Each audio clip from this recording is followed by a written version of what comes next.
In May 1917, Sir William Wiseman, the chief of British intelligence in New York, wrote to his superiors in London that the Germans have managed to secure control of the most important secret societies in Russia, and it is necessary that this German influence should be exposed and counter-societies organized if necessary. It must not be forgotten that the Russian people are accustomed to regard their secret societies as the most important part of their liberal political machinery. Wiseman recorded this shortly after the Russian Tsar had fallen, and only months before the Bolsheviks would seize power. Wiseman was correct about what was happening.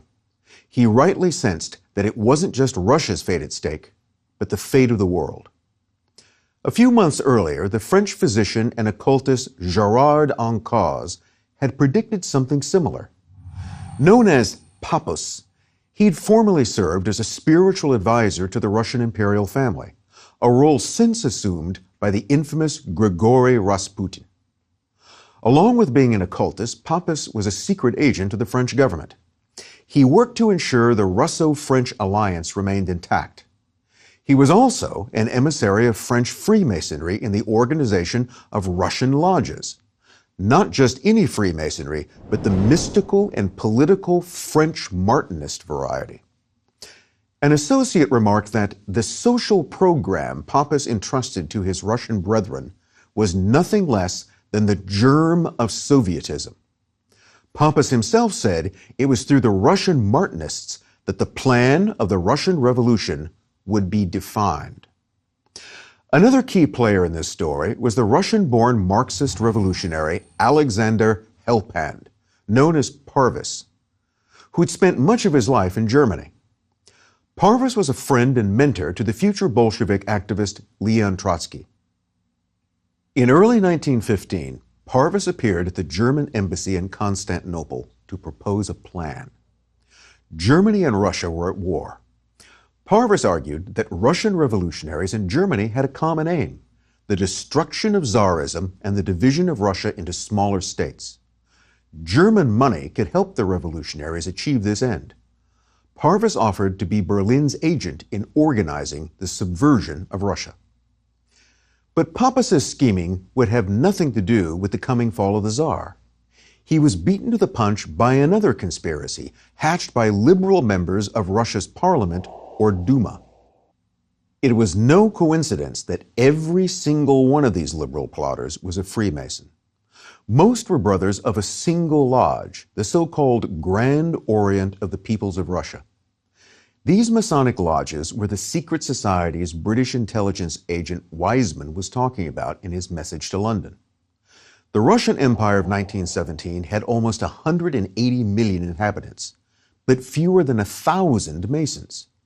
Political Masons, of which the Grand Orient was the biggest bunch, numbered maybe 400.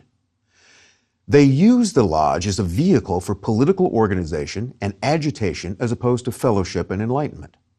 However, this seemingly insignificant group counted many of Russia's most influential people: politicians, captains of industry, financiers, military officers, and even members of the Romanov family. Once the Freemason-dominated Duma forced Nicholas to abdicate, the same political Freemasons dominated the provisional government that replaced the Tsar. Over the next 8 months, almost every member of the Russian provisional government was a Masonic brother. But it would be wrong to suppose that Russia's Freemasons, least of all the political ones, were unified beyond the desire to remove Nicholas from the throne. Still, this tiny fraternity dominated almost every corner of Russian politics. For instance, the leaders of the socialist-only Petrograd Soviet were also mostly Masons. Among them was the man who became the most important figure in the provisional government, moderate socialist and Freemason Alexander Kerensky. Among the rival Bolsheviks, much the same was true. Lenin, Trotsky, and many others had belonged to lodges at one time or another. But such Freemasons didn't seek political power to pursue a Masonic agenda. They used Freemasonry to pursue political ones. Because the Bolsheviks would be the winners of the Russian revolutionary sweepstakes, and that victory would hugely impact history, they deserved close scrutiny. But you might already be thinking, wait, the Bolsheviks were a political movement, not a secret society. Lenin and his comrades were tough-minded Marxists who didn't go in for things like secret handshakes and mystical mumbo-jumbo. Weren't they? Well, under the basic definition of a secret society, selective recruitment, the promise of special knowledge and status, and the demand of absolute loyalty, Bolshevism and its spawn, communism, had all these characteristics. The Bolsheviks wanted to overthrow not just a government, but the entire social and economic order. And Lenin aimed beyond regime change in Russia to a revolutionary wave that would sweep the entire globe, a revolution that would culminate in a new world order. What was Bolshevism then? Basically, the Bolsheviks began as a faction of the larger Russian socialist movement, and they were a small faction. Their chief rivals were the so-called Mensheviks. Bolshevik and Menshevik roughly translate as majorityites and minorityyites. However, the Bolsheviks were really the minority, and the Mensheviks were really the majority. Make sense? No, except in politics. At a socialist conference in 1903, Lenin claimed victory in various votes despite controlling only a fraction of the delegates. What proved him a great tactician was his ability to hang on to and exploit the majorityite label. One fundamental difference between Bolsheviks and Mensheviks came down to a matter of organization. Both were Marxists. This meant that they saw history as a struggle between the dominant capitalist system and the exploited working class or proletariat. Marxists believed the proletariat was bound to triumph in the end. The question was how long and what form the revolution would take. Mensheviks favored a mass workers' party and open organization. Lenin argued instead for a small vanguard party of committed revolutionaries who would rely on conspiratorial techniques. In other words, a political secret society as opposed to a mass political movement. In Russia, which was then an absolute monarchy, Lenin's model arguably made more sense. His mantra was flexibility in means, inflexibility in goal. Do whatever it takes. This single-mindedness probably explains why he succeeded and the Mensheviks disappeared into the dustbin of history. So who was Lenin? Well, he actually wasn't Lenin at all. His real name was Vladimir Ilyich Ulyanov. Like many of his comrades, he took a revolutionary alias, mostly because it was the cool thing revolutionaries were supposed to do. Lenin's family background, as with most leading Bolsheviks, was anything but proletarian. He was a hereditary nobleman. Lenin, as undisputed leader of the Bolsheviks, displayed characteristics that we might identify with a cult leader. Bolshevism and its governing faith, Marxism-Leninism, were impossible to conceive without him. No one rose in the party or remained in it without his blessing. He preferred to be a big fish in a small pond. Prior to 1917, Lenin's only conspicuous accomplishment was splintering the Russian socialists into rival factions. This has spawned a provocative theory that in doing so, he was acting as a tool of the revolutionaries' arch nemesis, the Tsarist secret police, the Okhrana. In essence, the Okhrana was a government secret society that combated revolutionary conspiracies with its own conspiracies. It's the old game of divide and conquer. The Okhrana excelled at infiltrating revolutionary groups and placing its agents in leading positions. Nothing proves that Lenin was an Okhrana agent, but it's not hard to imagine how his ambition would be useful to the Okhrana and their favor useful to him. Lenin was nothing if not a pragmatist. The lifeblood of politics is money. That point certainly didn't escape Lenin, and he was always looking for ways to get his hands on more. And he wasn't picky. You see, the Bolsheviks observed the same rule that has guided so many secret societies. To the pure, all things are pure. The ends justifies the means. The triumph of the revolution represented the ultimate good, so anything that facilitated it was sanctified by the cause. That included robbery and even murder. The boldest and bloodiest of the Bolshevik expropriations, as they called them, was the Tiflis bank robbery of June 1907. In the main square of today's Georgian capital, a Bolshevik band, among them a young Joseph Stalin, ambushed a payroll convoy and got away with more than 340,000 rubles. That amounts to nearly $4 million today. The attack also left 40 people dead and 50 injured. Such bloodletting earned the Bolsheviks cash, but cost them on the public relations front. The stolen rubles, marked bills as it turned out, proved hard to launder as well. More reliable were contributions from wealthy supporters. Among them were some of the very same capitalist exploiters the Bolsheviks aimed to destroy. Politics always makes strange bedfellows. A prime example was Sava Morozov, who belonged to the fifth richest family in Russia. The Morozovs owned textile mills, and Sava funneled some of the profits to the Bolsheviks. When his mother put a stop to it, Morozov supposedly became so despondent that he shot himself through the heart. But another version holds that the industrialist was murdered by one of Lenin's trusted brethren, an engineer, financial genius, and Freemason named Leonid Krasin. At stake was a large insurance policy. Playing a middleman role in this Morozov business was another well-heeled patron of the revolution, the writer Maxim Gorky, who was yet another Freemason. While not a Bolshevik per se, Gorky put his name and money behind Lenin. Gorky was a good friend of Sava Morozov and had persuaded the unlucky industrialist to make the insurance payable to Gorky's common-law wife, actress Maria Andreeva. She handed over the bulk of the payout, a cool 60,000 rubles, to Lenin. Gorky also visited New York on a revolutionary fundraising mission in 1906. Accompanying him, in addition to girlfriend Andreeva, was a personal secretary, Nikolai Burenin. In fact, Burenin was Lenin's secret financial agent and carried with him money recently stolen in another robbery. Burenin's real mission was to launder the purloined rubles and manage the funds Gorky raised. When Gorky arrived in the Big Apple, he was greeted by, what else? A secret society. This was the A Club, a select group of journalists, writers, and artists, including Freemason Mark Twain. They feted Gorky at a fancy dinner in Greenwich Village. But the scheme was dashed on the rocks of American prudery.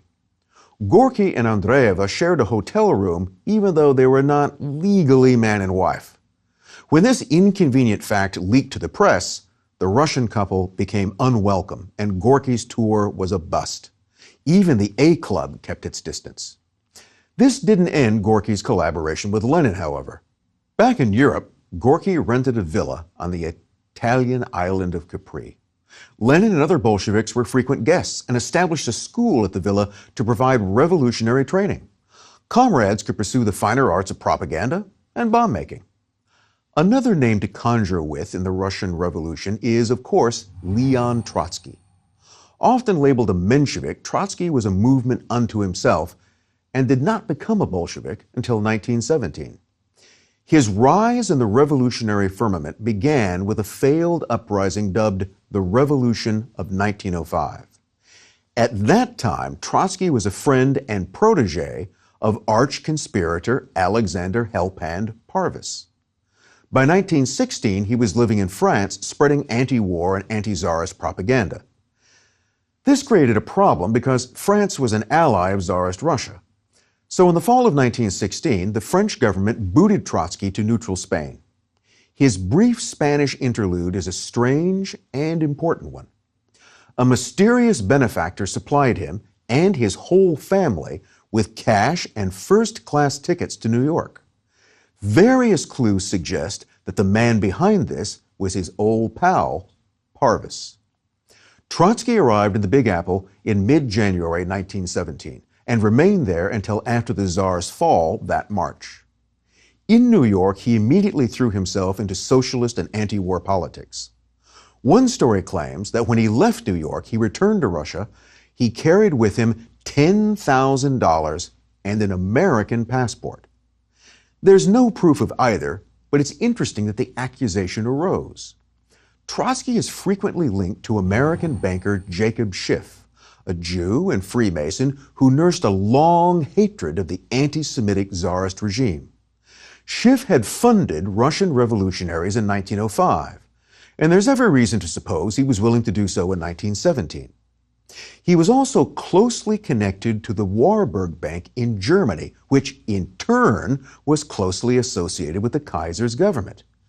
Curiously, the head of the bank, Max Warburg, is identified in a British intelligence report as the chief German agent in Russia. One has to wonder, were Trotsky, Parvis, Schiff, and Warburg all pieces of some vast conspiracy? Or was it just coincidence? By 1917, the World War was locked in hopeless stalemate. As the likelihood of military victory evaporated, the Germans saw more opportunity in Parvis's plan of subversion in Russia. Lenin, meanwhile, cooled his heels in Switzerland. Parvis approached Lenin as early as 1915 with an offer of German money, but Lenin played hard to get, and the Germans weren't all that interested. By early 1917, Bolshevik membership had dwindled to around 10,000, less than a quarter of what it had been a decade earlier. As regards Russia and the war, Lenin was a complete defeatist. He believed that peace at any cost was necessary to advance the revolution in Russia and the world revolution to follow. That was not a popular position, even among revolutionaries. Trotsky, for instance, publicly opposed a separate peace. At least he did in March 1917. Once the Tsar fell, Lenin's chief problem was how to get out of Switzerland. France and Italy refused to assist the return to Russia of someone determined to undermine their shaky ally. Of course, the Germans were delighted to do so. A sealed train carried Lenin across Germany to Scandinavia and from there to Russia. The Kaiser's men also pledged to underwrite the Bolshevik propaganda campaign using banks and front companies set up by Parvis. A key component in this network was the Stockholm-based Nya Bank run by socialist financier Olaf Aschberg. Aschberg was well known in New York and Berlin banking circles and was in close contact with the Bolsheviks in Stockholm. Aschberg was also a business partner of Abram Zhivatovsky, who just happened to be Leon Trotsky's uncle. But Lenin wasn't putting all his eggs in one basket. Decades later, CIA Chief Allen Dulles told recruits about an early 1917 incident when he was a junior staffer in the American legation in Bern, Switzerland. One weekend that April, Dulles reluctantly answered a phone at the legation. On the other hand was an obscure Russian radical, Lenin, who wanted to arrange a meeting right away. Dulles, late for a hot date, told him to call back on Monday. Lenin sighed that it would be too late. America at this point was just days away from joining the war in Europe. What could Lenin have wanted from the Yanks? Did he contemplate betraying Parvis's schemes to leverage some kind of diplomatic protection? Regardless, Lenin beat Trotsky back to Russia. There he rallied the Bolshevik faithful with slogans of all power to the Soviets and peace, land, and bread. And he unleashed a torrent of propaganda funded by German money.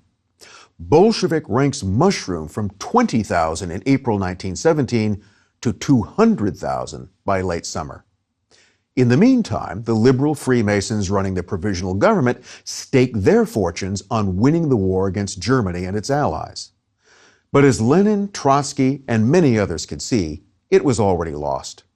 Russia was war-weary and its economy in shambles.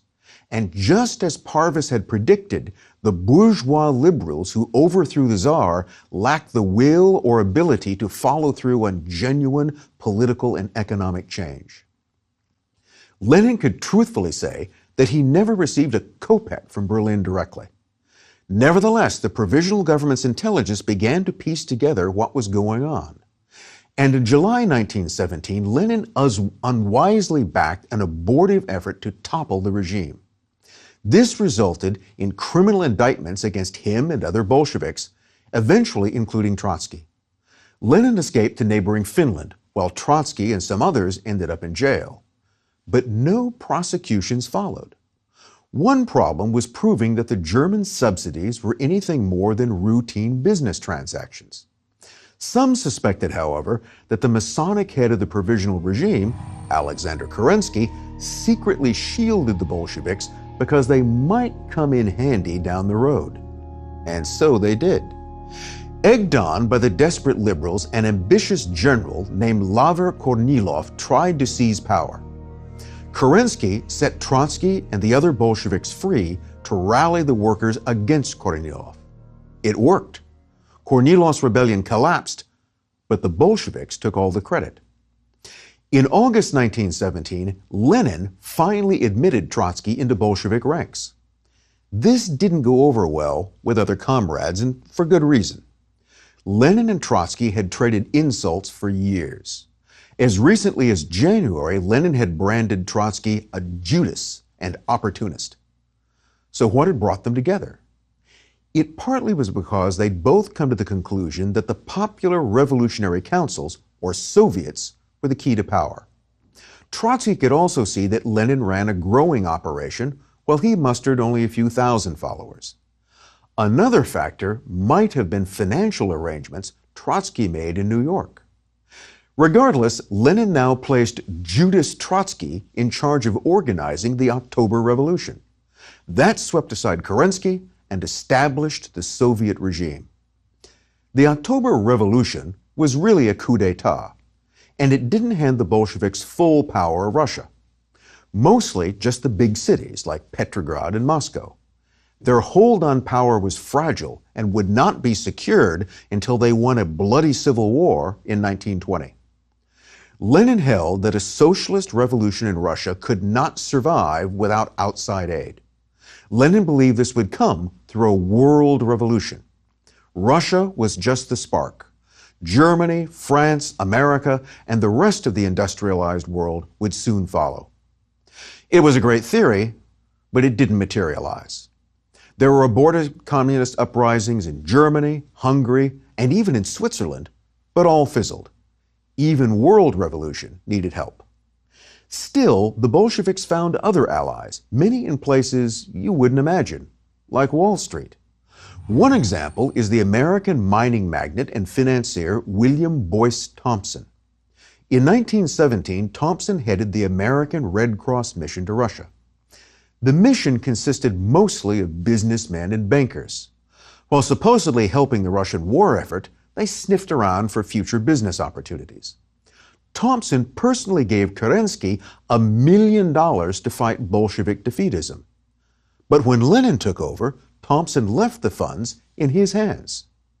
Back on Wall Street, Thompson hailed the Bolsheviks as genuine Democrats and boasted that they were using his money to foment communist revolution in Germany. The Bolshevik-Thompson relationship, like the Bolshevik-German one, was based on mutual exploitation. Each had something to gain from the other, for the moment anyway. You have to wonder, were other factors at work? Secret society connections, invisible and outwardly inexplicable. The example of another American, John Reed, is more complicated. He's still lionized as a hero of the American left. In 1917, the socialist firebrand Reed went to Russia as a journalist. There, he hooked up with Thompson's Red Cross mission and became a supporter of the Bolsheviks. Trotsky wanted to make Reed the Soviet ambassador to America. Reed even wrote some of the Bolshevik propaganda bankrolled by Thompson. But he was also close to William Franklin Sands, an ex-diplomat turned Wall Street troubleshooter. Sands represented the interests of the American International Corporation in Russia. This was a huge investment consortium representing most of the major banks and corporations in the United States. It had a whole section devoted to Russia. So who was Reed really working for? The Bolsheviks or American International? Or did it matter? The downfall of most secret societies is infighting, and the Bolsheviks were no exception. In August 1918, someone put 2 bullets into Lenin, nearly killing him. Lenin's would-be assassin was pegged as a disgruntled rival revolutionary, Fanya Kaplan. Not everyone believed this, and a post-Soviet review of the case cast serious doubt on Kaplan's role. Among other things, she was almost blind. Kaplan surely was a scapegoat, but whose? Evidence points to an inside job, that is, inside the Bolsheviks. In such cases, one usually considers who would most benefit from the victim's removal. Undoubtedly, that would have been the man everyone acknowledged as the Bolsheviks' number 2, Leon Trotsky. That's something another Bolshevik, Joseph Stalin, never forgot. Stalin's fear, real or imagined, of a secret society he dubbed Trotskyism would drive him to murderous excesses against his own party. Shifting focus, no figure from Russia's revolutionary era has received more attention and more mythologizing than the mad monk Grigory Rasputin. Vilified while he lived as a charlatan, traitor, and all-around moral degenerate, popular culture has since turned him into an embodiment of evil. The real Rasputin was an unscrupulous conman. But the rest is based mostly on lies, jealousy, and hearsay. He was never a monk or any representative of the Russian Orthodox Church. Rasputin might have had a connection to a secret religious sect of sexual ecstatics, the Khlisti, but there's no proof. What we're most interested in are accusations that Rasputin was yet another tool of an insidious German conspiracy and their secret society accomplices. Rasputin's chief accuser was his one-time friend turned bitter enemy, Father Heliodor. The same Maxim Gorky who'd assisted Lenin's intrigues also supplied help and advice to Heliodor. He encouraged him to write a book exposing Rasputin's baleful influence on the Tsar's government, with the ultimate aim, of course, of encouraging its overthrow. Heliodor, after being implicated in an attempt to assassinate Rasputin, fled Russia in 1914 for the sanctuary of Norway. There, he supposedly learned that Rasputin was engaged with the Empress Alexandra in a plot to arrange a separate peace with Berlin. In pursuit of this, Rasputin was said to be in contact with a secretive cabal called the Greens, based in Stockholm. Of course, that was ground zero for the intrigues of Parvis and Lenin. Also operating there, as a German diplomatic agent, was Fritz Warburg, brother of banker Max. The mysterious Greens probably were the Baltikum secret society, consisting of pro-Berlin Russian Germans who also wanted to dismantle the Tsar's empire. Their emblem was a green swastika. In late 1916, Heliodor turned up in New York. There, he came to the attention of British intelligence and the same Sir William Wiseman we met at the start of this lecture. Heliodor later claimed British agents warned him that if the plan for a separate peace wasn't stopped, Rasputin would be killed and the Romanovs would fall. And precisely that came to pass. British intelligence itself had a direct role in Rasputin's murder, which took place in Petrograd on the night of December 30th, 1916. On hand, overseeing a band of Russian plotters, was British officer Oswald Rayner.